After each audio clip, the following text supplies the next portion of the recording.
I see that there might be one or two people who I may not have met, and I just want to introduce myself. I'm Sally Prendergast, and I chair the North County Coastal Group. What we'll do is we'll go through the presentation tonight, and then if it's okay with Cynthia and Beth and Mary, we will we'll record it, and then we can send it out to people who weren't able to get into the meeting. Does that work for you guys? Sure. Okay, perfect.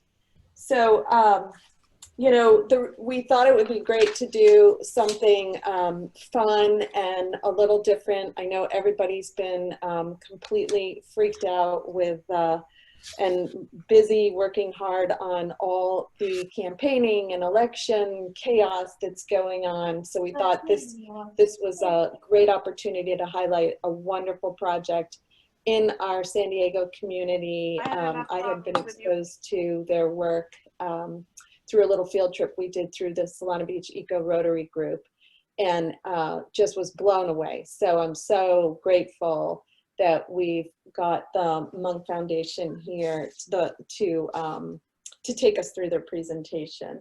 But just really quickly, wanted to mention two things before we start. And one was thank you to, I know a lot of volunteers have been participating to get out the vote and working really hard. I see some of you on the call here, and it's just so important, and that's such a big focus of what our chapter and our group has been working on in the past number of weeks and months. So we're grateful for all of that. Anyone who hasn't voted yet, needs recommendations on how to vote, we do have a link at our chapter site with endorsements, so you're welcome to look at that. And then for those of you who are feeling stressed out like I am, I will make one recommendation of a great program to watch, which will remind you why we do this work. Was just a beautiful, beautiful Netflix documentary, which was My Octopus Teacher. I don't know if anyone's seen it. If you haven't seen it, watch it immediately. And it's so well done, and it reminds us to be great stewards of the environment in a very beautiful way. And it's just a nice sort of respite from everything that's going on. And then Amelie, just real quick, do you want to talk about the board elections, and then we'll jump in? Yes, sure. So the executive committees for the chapters and the group here are elections. So some seats are open, and if you have received the High Sierran, you will find the list of the candidates for the San Diego chapter and for the North County Coastal Group. So you can either use the ballot that you have in your ICRN and mail it to the San Diego chapter, the office, or I will put in the chat the link for you to vote online. So as a Sierra Club member of this area, you can all vote for the San Diego chapter. And if specifically you are in the zip code for the North County Coastal Group, you can also vote for the executive committee of the North County Coastal Group. So there are 2 seats open on the San Diego chapter and 3 candidates, and for the North County Coastal Group there are 3 seats open and 3 candidates. And all the instructions are online and on the High Sierran. So for our group, the candidates are Sally Prendergast, Fran Goldstein, and John Eldon. So that's the short version of this election. Thank you. Okay, so now we'll just jump to it. And before we get going in the presentation, let me quickly introduce our presenters from the Walter Munk Foundation. In my upper left corner, I have Mary Munk, who's a founding board member of the foundation, Walter Munk Foundation for the Oceans.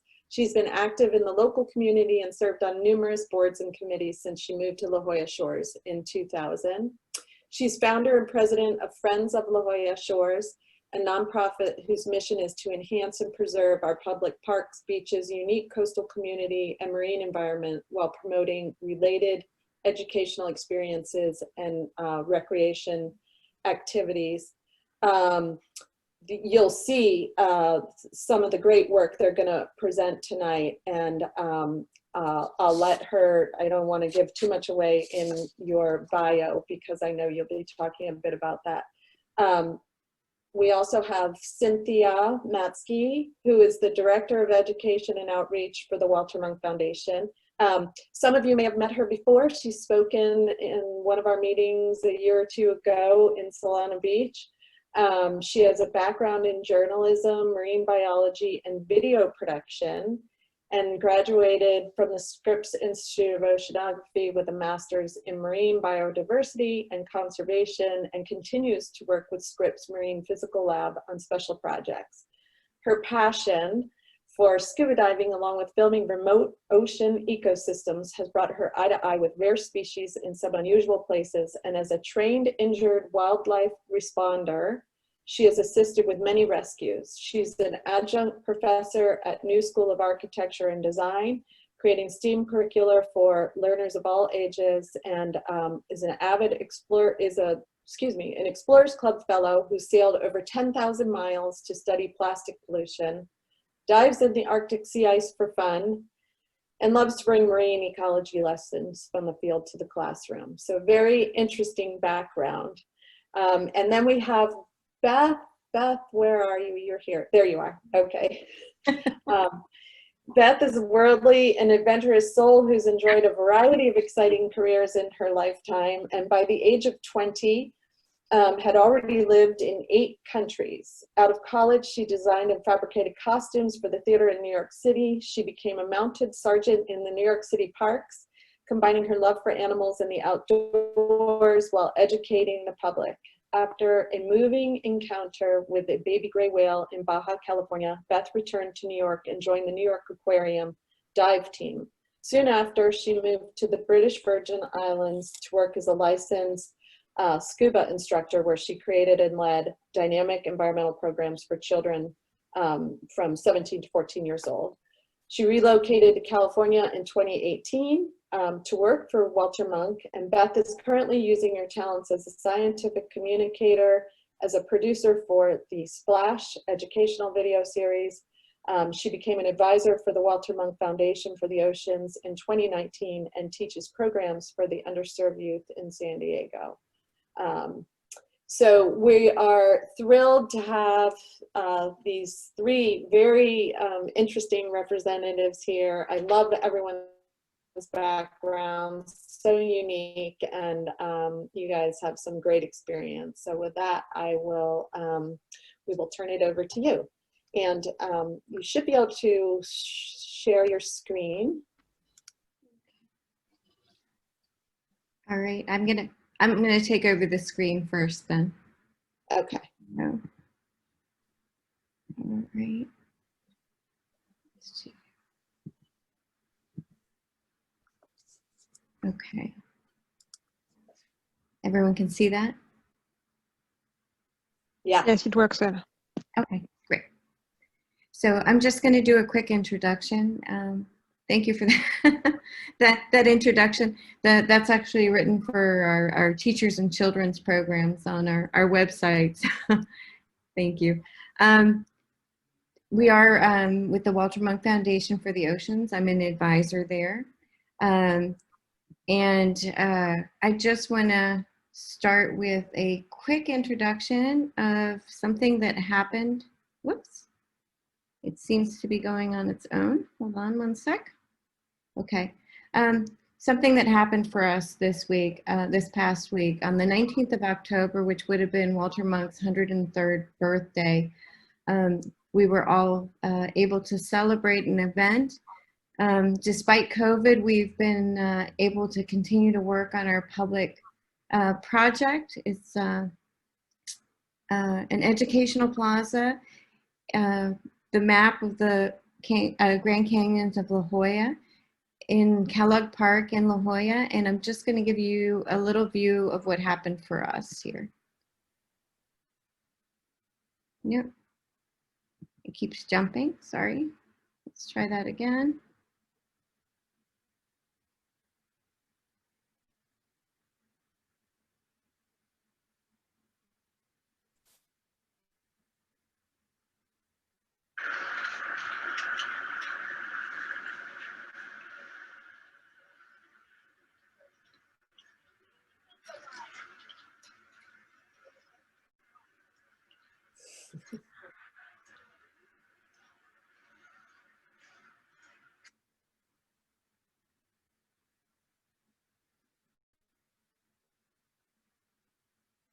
Look at my phone and look at what we're looking at. Is that the same? Is the Garibaldi the same here? Yeah. Yeah.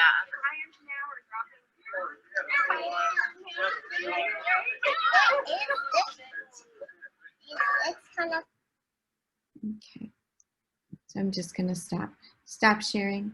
So as you can see, the fencing came down around our beautiful plaza, and for me personally, it was 2 years worth of work. For Mary Monk, it's many more years of work. She's a tireless advocate for Kellogg Park and for La Jolla and for the underwater world in our neighborhood there.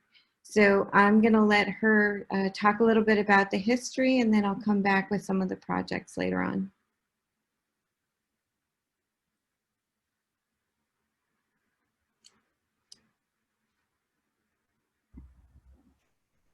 Oh, let me see.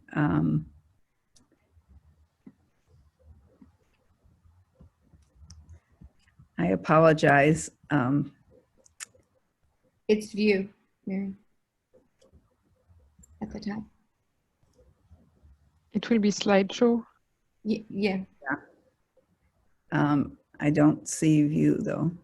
No, slideshow, you may not see it because of the way the sharing. At the bottom, otherwise, you've got an icon, bottom right. You should have an icon like a diaporama type of things. Yeah, near the minus and plus, on the left of the minus, there is a, yes, click on that. Great. That should work, hopefully. Okay, and then I have to go up to use slideshow. Yes. All right. Sorry, everybody. Thank you, Beth. And now for a little history about the map of the Grand Canyons of La Jolla, the largest lithomosaic in the world.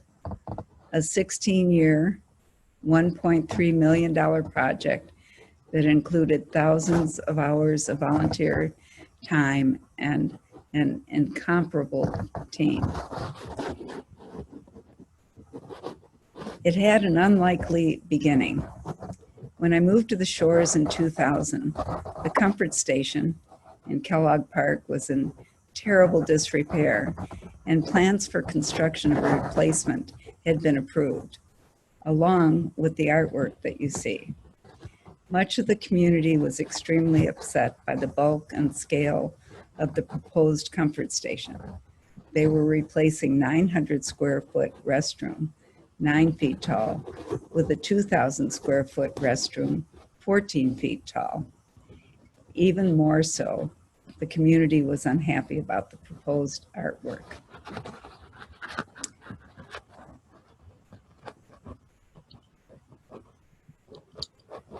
Excuse me. It took a year and a half, but we were successful in getting the existing 750 square foot building approved.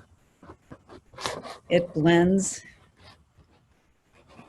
with the hotel next door, and it has more stalls than the one that was 3 times its size. It was actually harder to get rid of the artwork than it was the comfort station design. The landscape architect on the project made the statement that it was always his dream to pull the underwater park and ecological reserves into the park and work with Scripps and Birch Aquarium to teach the children about what lies offshore. Growing up on lakes, I had no idea what he was talking about, but I couldn't stop thinking about his comment. It sounded like such a great idea. A few days later, I walked into the dive shop on Avenida de la Playa, and one of Franco's laminated maps was laying there. I noticed that it showed the two canyons, the La Jolla Canyon and the Scripps Canyon, and that the one Scripps Canyon dog-legged just the shape of the perimeter of the Kellogg Park that bordered the mud pit that was what we all lived with for several years between the playground and the restroom. The entire community came together to support the concept. And it was the scuba divers, surfers, snorkelers, lifeguards, merchants, teachers, Park and Rec, Birch Aquarium, and Scripps to create the map of the underwater park and ecological reserves. We raised $500,000 and found an incredible artist who created 250 bronze embeds, including 50 life-size species that the children could use to do rubbings. Unfortunately, the lithocrete map, which was composed of crushed recycled glass embedded in concrete, started to fail even before it was open to the public. Following several closures and repairs, it was finally deemed a safety hazard and closed for good. It was removed, and we needed to figure out how to replace it. So back to the drawing board. Once the bathymetry was determined, with the help of Eric Terrell's lab at Scripps, Robin Brailsford and Wick Alexander, with the help of Kelsey Hartley, began fabricating the species in their Del Zero studio. Walter and I visited them and were amazed at the progress they had already made, as demonstrated by the aquarium with fish and kelp on the wall behind us. In the following pictures, you'll see Wick Alexander working on a green turtle. You can see the bottle of glue in his right hand. Each tile is hand cut and hand glued onto the mesh background, upside down and backwards. And here's a few more images that we saw that day when we were there. We were really amazed at how accurate and detailed they were able to make them using such a technique with tiles. And our favorite, of course, was the octopus. At long last, it was time to move the species to a location where they could lay the map out in full to finish it. We needed an area at least 30 by 60 feet. By a miracle, Scripps was waiting on permits to renovate the old Southwest Fisheries building and allowed us to use the first floor in order to fabricate the map. It's hard to describe the magnitude of the project. The ever-changing ocean provided an unlimited inspiration to the artists, and their work definitely reflects it.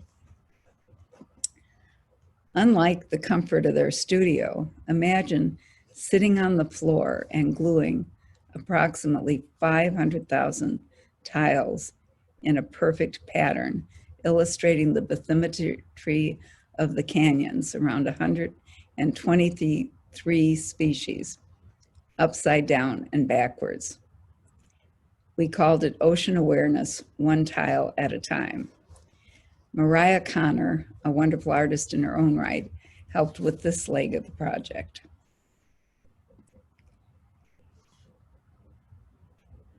And you can see here how the bathymetry and the canyons were formed. We had lots of curious visitors, children fascinated by the size of the species, and dignitaries like President Pro Tem Barbara Bree, who can be seen gluing a tile on a visit in the early stages of the project, and Mayor Kevin Faulkner, who paid us a visit when it was just about ready to be installed in Kellogg Park. Unfortunately, the installation was delayed by a full year as we waited on permits from the city and the Coastal Commission.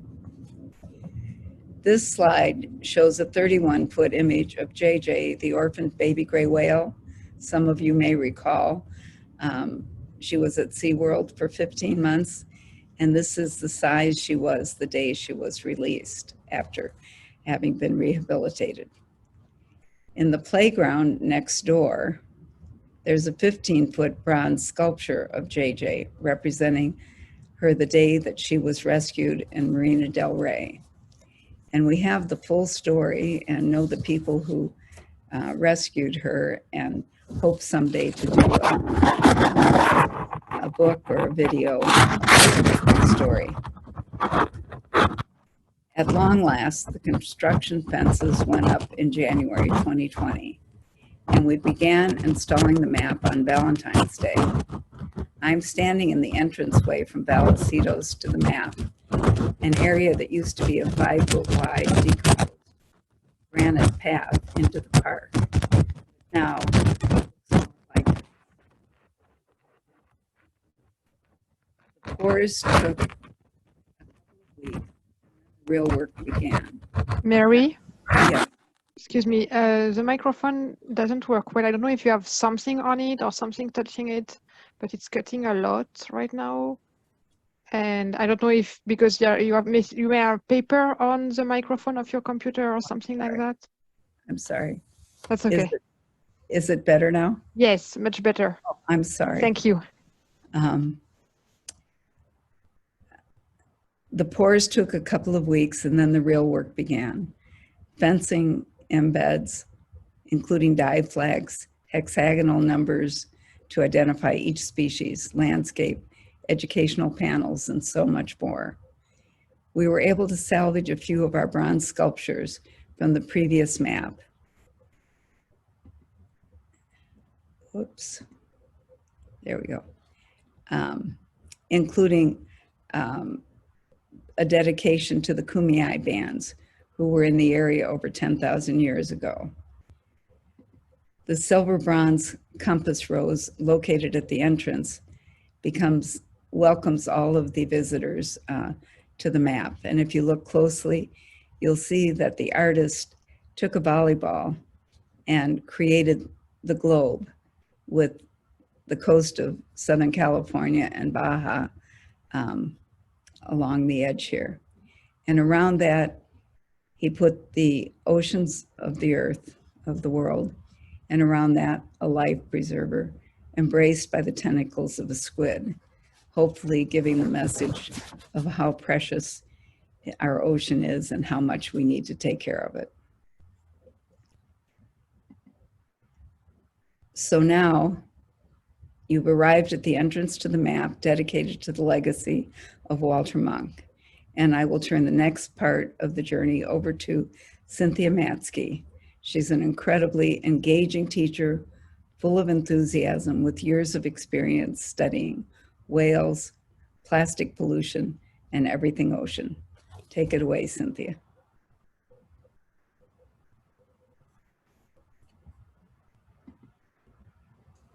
Okay, thank you. So I think we are going to go ahead in our presentation and jump into sharing with you a video that we produced that shows a little bit about the map, and then we can kind of go in and do a deeper explanation. So Mary, if you'll stop screen sharing, I think Beth can take it over from here. I think I have. We're still seeing it. There we go. Nice. Okay. Perfect. We can also provide the link to the Sierra Club if people would like to see this on their own later.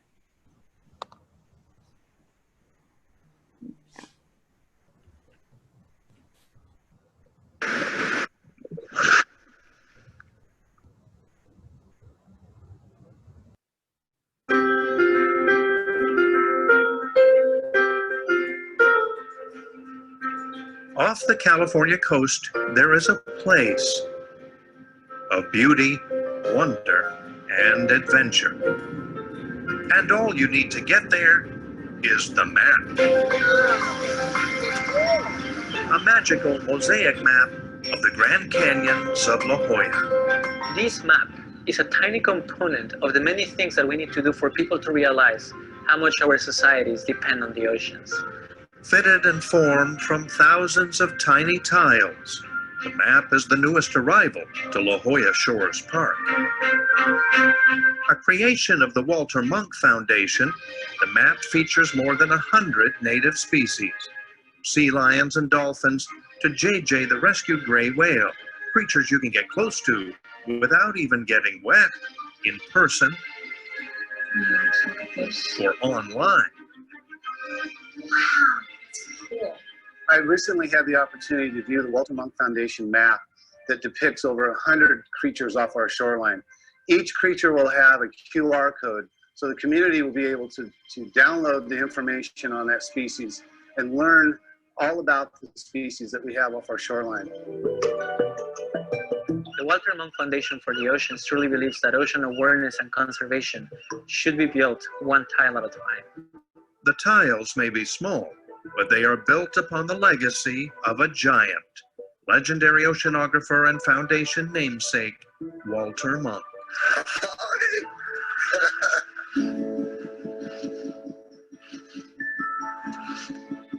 Professor Walter H. Munk is widely recognized as the world's greatest living oceanographer and the father of modern oceanography. He is the recipient of this year's Explorer's Medal. Walter Munk walked our understanding of the system of oceans across the whole century. So you look here and I look here. Okay. Walter began exploring at an early age. From the mountain slopes and lakes of his boyhood home in Altesee, Austria, where he and wife Mary were recently honored, to the coastlines of Southern California. After a master's at Caltech, he continued his studies at Scripps. Shortly before the breakout of World War II, Munk joined the Army, before beginning a lifelong career supported by the Navy. His studies of waves saving lives by turning the tides of battle. He was leading the team that was figuring out the equations to predict the tides so that we could have a successful Allied victory in Normandy. After the war, Walter would not only earn his PhD, but remained with Scripps and the Navy, studying the effects on the ocean from nuclear blasts at Bikini Atoll to global warming and sea level rise and the waves that move us all. I'm still fascinated with the problem of ocean waves. I've had a sort of a fascination with that all my life. Walter's early work successfully forecast the first ocean swells across the Pacific. This had a huge impact and paved the way for surfers to be able to predict when and where to surf. He was the first surf forecaster. We reap the benefits from him every day. Monk's genuine love of ocean and humanity is not only honored by countries like Austria and Japan, but by the Pope, the Dalai Lama, and Robert Ballard, the man who led us to the resting places of the world's most iconic vessels. Hi, I'm Bob Ballard, and I want to honor a lifelong friend of Walter Munk, who dedicated 80 years of his life to the Scripps Institute of Oceanography and did amazing things for science. Plus, the two of us also received the Secretary of the Navy Chair in Oceanography, so he was an amazing man. It is inspiration that now reaches to the bottom of the Gulf of California, where a new species of flying devil ray, discovered by Dr. Monk's former doctoral student, is now named after his mentor. In the 80s, I was able to discover this new species that I decided to dedicate to Walter Munk. And that is why it's called Mobula monkiana. I think it's really fitting to have Monk's Devil Ray on the map, helping to make this a gateway for people to learn about the ocean and get involved in its protection. Like Monk's beloved La Jolla shores, the map stands as that gateway to welcome the next wave of explorers. So when you visit, invite a friend, Say, meet me at the map, and you may inspire the world's next oceanographer, the world's next Walter Munk.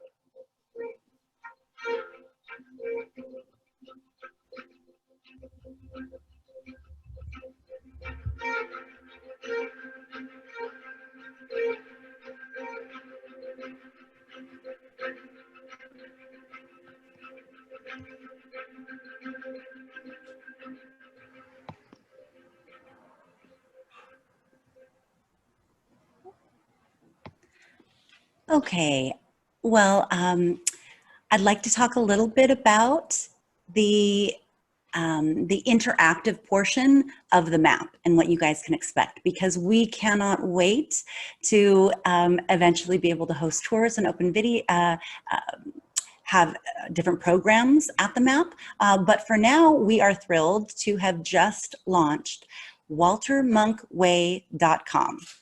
And when you type that in to your browser, you will come up with a version of the map that from the broad viewpoint, you can zoom in and pick different species, and up will pop a web page card. And each one of those cards goes over a lot of the details about the particular animal.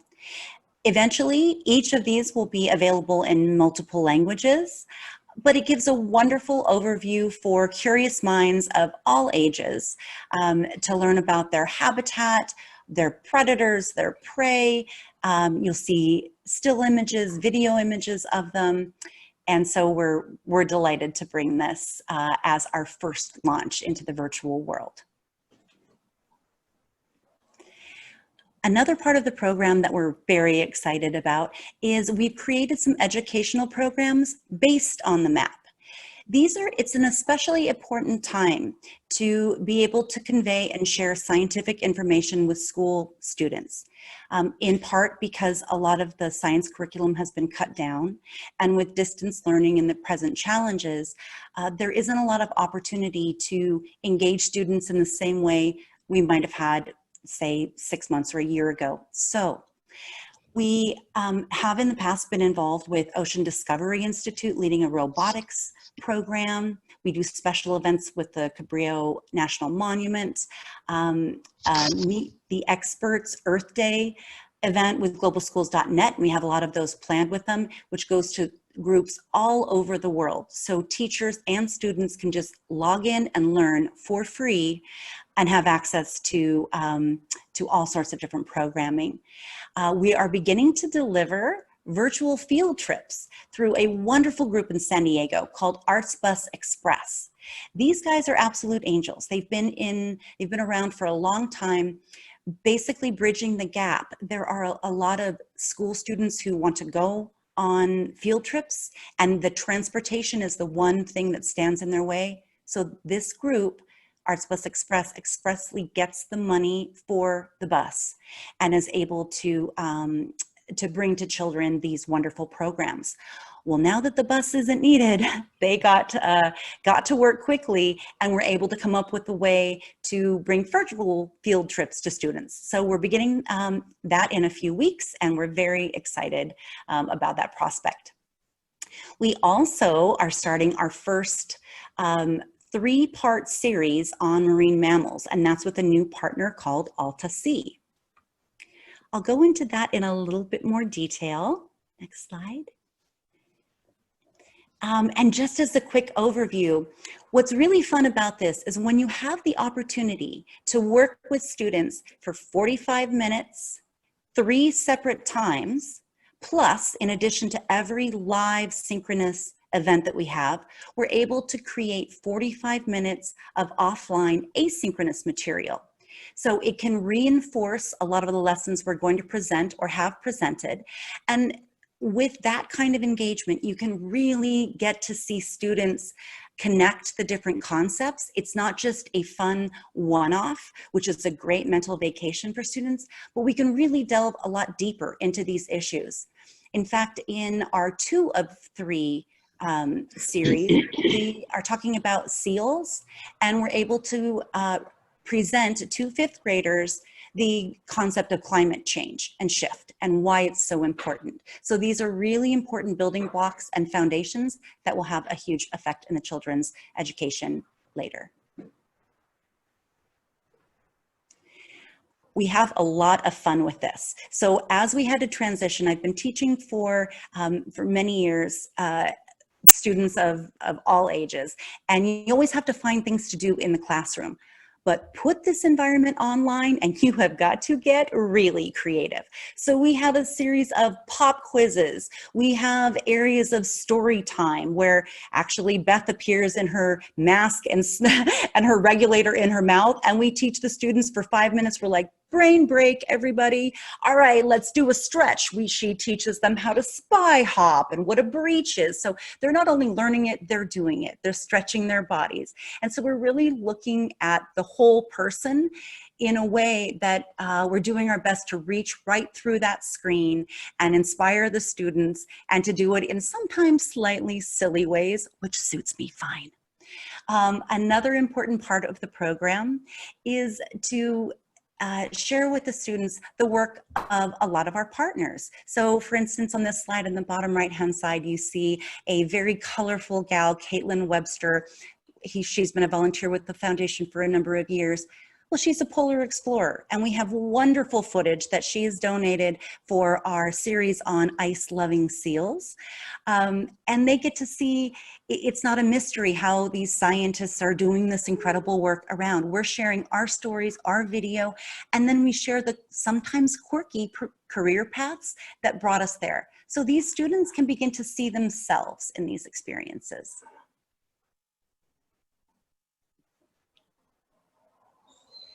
We also are very involved in international outreach. So Walter was originally from Austria, and he had a wonderful knack of bringing people of all cultures together, just kind of by way of the vivacious and intelligent person that he was. So to carry on that tradition, we have a wonderful network of people worldwide. We do events like the Cabrillo National Monuments Gray Whale Festival. I gave a lecture at the University of Tromsø last winter before getting in the water with orcas to talk about STEAM education and engagement. We did the Meet the Experts on Earth Day, and again, that reaches a global audience. But this particular spring, we were supposed to be able to head to Austria to a lake to do an expedition, which would have been the second at Walter's childhood home lake. But unfortunately, we were not able to, and thankfully our wonderful partners from around the world kept it going. So Mary was able to connect with them virtually, and when things change a bit, we'll have some of the students from Austria coming here to San Diego to work with Dimitri Dehane at Scripps in his lab. So we're very excited about that, as well as larger partnerships with the UN, UNEXO, the IOC, etc. So it's very important for us to have that broad perspective, that very wide angle view, but then also to figure out what is it that we can do to make a difference in our communities.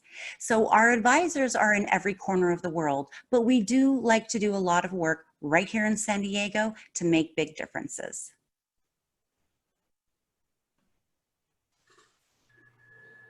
Part of our community outreach, now this one I am especially excited for, I will tell you.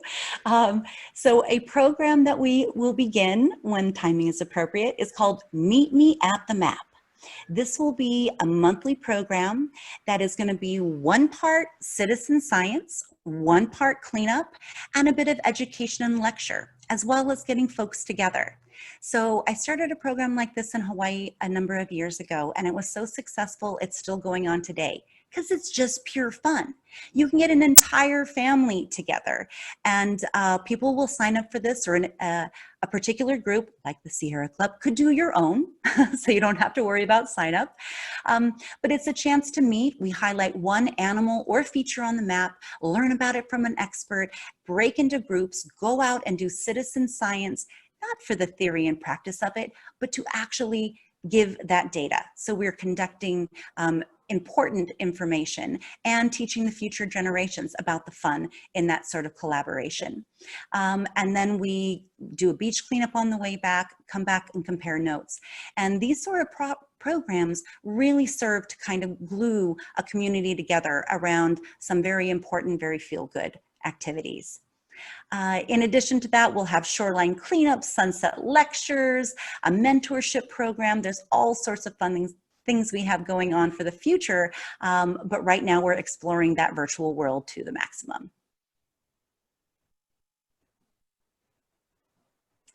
The last thing I want to mention before turning this over to Beth is that we would love to have volunteers. What are your skills? We could probably find a way to utilize them. Maybe we've got some teachers that want to assist and jump in on our curricular design or our web design. Maybe you want to be an online moderator and enjoy the fun. Oh my gosh, today we had 26 kids that were so excited, even though we tried to mute them in the Zoom meeting to get through the entire program. They couldn't contain themselves, and they're very savvy and learned how to unmute. So we had questions popping in from students. We've had teachers say, "Thank you. This was so important. You gave us a visual and mental vacation in a time we really needed it." So it is a blast to do these programs. And if anybody has some time and wants to come aboard as a volunteer and maybe help us as a moderator or do some content editing, if you have an idea of how we could use the map that we haven't thought of yet, we invite that as well. So shoot out an email to me, Cynthia@waltermonkfoundation.org, and we will love to see you at the MAP eventually. Now, Beth Besom, it's all you. So I actually have another volunteer opportunity. If anyone happens to be an amazing photographer, we're always looking for photographs and current videos of what's going on in the La Jolla area. So I just wanted to highlight sort of the collaboration that we worked on as we were making the signs and the website. We had amazing photographers volunteer and give us their photographs to use in the signs. This is just a small selection of them. We also have birds on the map. If you're a bird person, we have 2 different kinds of local rabbits in the area and plants as well. Let's see. And again, you can just get a feeling for how beautiful the photographs are and how lucky we were to have these people donate them for us to use. It was quite a bit of coordination, I can say honestly, to get the signs done and to get the website together. Here you get a feeling for the signs themselves.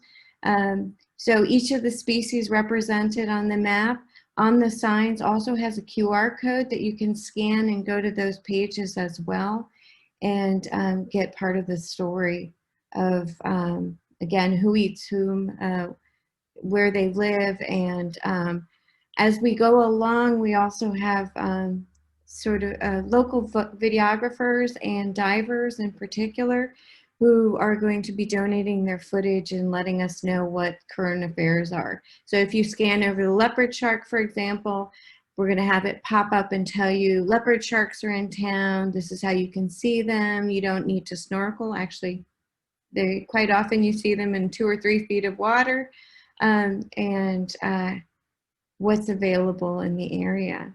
We also have educational opportunities here. You can see this, we covered this stormwater box with beautiful illustration done by Paula Selby, who's one of our board members, once again as an opportunity to educate the public there.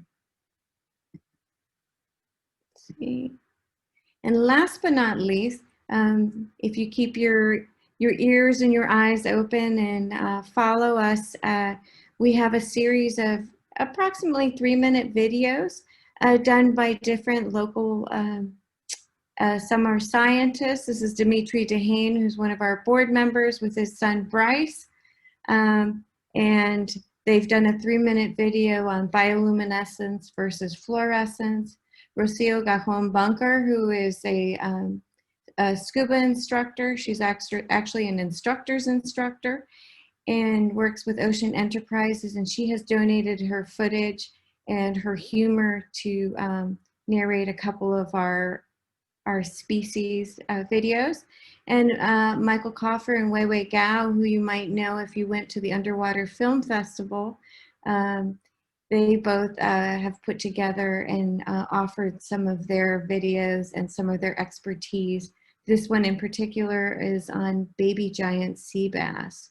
And in case you didn't know it, we happen to be one of only 4 nurseries on the California coast for them. So right now, for example, the current affairs is all of us divers are in the water in 20 feet searching for the baby sea bass, document what they look like, and to work as citizen scientists to help monitor the species here. So with that, I'm going to stop sharing and open up the meeting.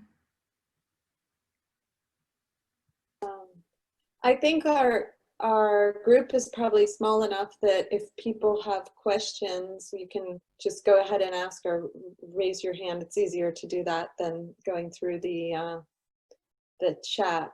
Maybe Amelie, you can unmute people. I did have one question about just the mechanics of putting the mosaic together, which was, you showed those photos of how the artists were doing the mosaics inside, and then how do you get them down all in one piece to the location and install them without everything just going haywire? That's a really good question. Actually, I was wondering the same thing. Once it was laid out, and it was a huge mesh that measured approximately 30 by 60, they took and cut it in about 4 by 5 foot sections, and they slid it onto a 4 by 8 sheet of plywood, and then they covered that sheet with another 4 by 8 sheet of plywood, and then would pick it up and take it and stack them, and then take those down to the site where the map was. Actually watching the concrete workers was like poetry in motion, because they would pour the concrete and then spread these bridges across the 30-foot span and probably 2 to 3 feet above the concrete. And they would take these pieces of mesh with 4 of them, 1 on each corner, and somehow manage to get them laid into the concrete and match it exactly with the next piece. And as the moisture, the water came up through the concrete and through the mesh, it would release the mesh and they would peel it back. And I mean, the coordination, there were 24, if you can imagine, concrete workers out there that worked from 6:30 in the morning to 11:30 each day without a break, because they couldn't afford to let the concrete dry, and everything had to be done just really like poetry in motion. There's no other way to describe it. And you can't imagine concrete workers being ballerinas out there, but they absolutely were. It was amazing to see. Yeah. Well, I'll just say that Amelie and I got a sneak peek of it before it was open, which is why we were inspired to have you present at our meeting, and we were just blown away. And the other thing I love about this project is right now, when people are social distancing and being careful about what they're doing, it's a great little field trip that you can go on now that it's open, and go outside and safely see something really cool that blends art and science and conservation all together, which is a really awesome thing. And one of the best things is it's free to the public, open 365 days a year. And there's so much to learn from all the educational components and the beautiful artwork in it, that it's something that you can visit many times without becoming bored. Right. Did anyone have any other questions or comments, or you can just jump in or raise your hand. Oh, we're all muted again. Oh, I just wanted to say, Beth, you really intrigued me with that background picture you had. But of course, in the presentation, I figured it out. So I love that photo. That was beautiful. Oh, we can't hear you. This photo is actually by one of our scientific advisors. This is by Octavio Alberto, who is photographed. It's Mobile Monkiana jumping in the Sea of Cortez. And they actually have these for sale at Birch Aquarium in the gift shop too. So it's a really beautiful, beautiful memory of Walter, as well as Octavio's beautiful work. I do see one question actually from my husband, who's sitting in the other room in the chat box, which was, what was the biggest obstacle along the way? And where are the flying devil rays? I can answer that one. That's Sea of Cortez. They get gather in very large groups, and then they're known for their jumping out of the water. But I'll let Mary answer the other part. Thank you. I think the biggest hurdle was working through the city permit and coastal commission process. The first map that we did not have anything around it, not so much to protect it, but to frame it like a picture so people really understood that it was a special place. And getting permission to put a railing around the area was difficult, but we felt extremely important to keep the park and rec trucks from driving over it, and the bikes and skateboards, so that classes could really enjoy the area, and it would make it easier for teachers to corral their students as well. Yeah. Yeah. That would be horrible, a truck driving over it. I can't even imagine. Well, it could withstand it without any problem, and it really wasn't that we were worried about trucks damaging of it. It was about children being able to enjoy it, and also to try to keep it clean, which is the other issue, so that when classes do come, we can be sure that it's available for them to fully enjoy. Right. It's almost like a magnet, actually, from what I've seen. Kids just, when they see it, and their eyes get big and glossed over, and they just like, I don't know where to go first. And they want to see how long they are. They just want to lay down on it and measure themselves and see how many of them and compare it. So definitely, I'm glad that Mary really persevered with the railing, because I'm sure when you guys go to visit, you'll see a lot of kids trying to figure out how big they are. The other thing that they love to do is you just see families come off the beach, and they start seeing the pictures of the fish and the spiny sand stars, and they're like, we saw this, and then we saw this, and we saw, they go down the list, and then they're trying to figure out. That part of it's really fun too. So you know that the next time they're there, they'll be looking for the next thing, when they visit. So. Any other questions from anybody or comments? Well, I have a question asking about whether rays leave the water, and they do. These ones are particularly known for jumping. Other rays do leave the water. They're not sure whether it's for mating purposes or communication. I've also been told down in the Caribbean we have eagle rays that love to leap out of the water, and then they would come down and slap really hard. And the idea was maybe they wanted to get parasites off, because you can't pick them off if you don't have hands. So. Right.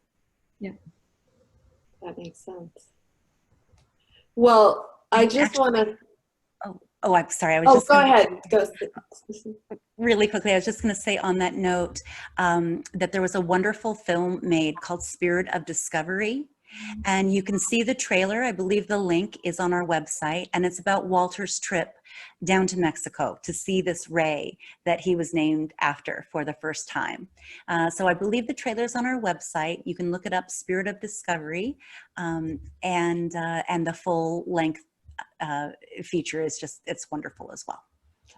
And the website is the Walter Munk Foundation website. That's .org. Yes. WalterMunkFoundation.org.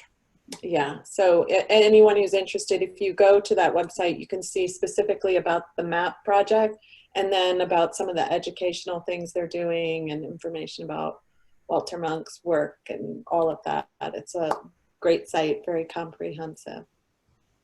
So, well, it gives me ideas, you know, I can see a time in the future, hopefully not too distant future, when we might be able to organize some trips down there, and, you know, maybe something with like Sierra Club Kids or something where we would do something fun with you guys. Or, you know, there was the sunset thing that you mentioned that could be a fun educational thing for some of our members too. So it's always great to see, you know, to just be reminded of what we have right here in our own little community in San Diego, and just how incredible it is. Oh, my husband's saying, he should really get on. He's saying a green flash concert once they start doing those again. So, oh, and Cynthia posted the website, so you can see that in the chat. And we will send a link out to the presentation. And I just want to thank our presenters for a really comprehensive overview of this project. It was really great. And I apologize to everybody for the complication and waiting, and sorry to make your night go on a little longer. But just thank you to Cynthia, Mary, and Beth. That was great. And I hope that the rest of you felt like you got a little break from the headlines and the getting out the vote work and all of that. So if there's anything else that anyone wanted to bring up, you're welcome to. Our next quarterly meeting will be in January. And we are working on some plans, waiting to see sort of how things roll out next week. 2 different plans, but the Sierra Club is definitely looking at, you know, no matter which way the election goes, work that we can do to get things back on track environmentally and support great work like the work you guys are doing. So thank you. So with that, we will we'll sign off. Thank you very much. Thank you. Thank you, everyone. Thanks, everyone. That was wonderful. Thanks, Carl, for getting us online. It worked. Woohoo! Thanks, Kay.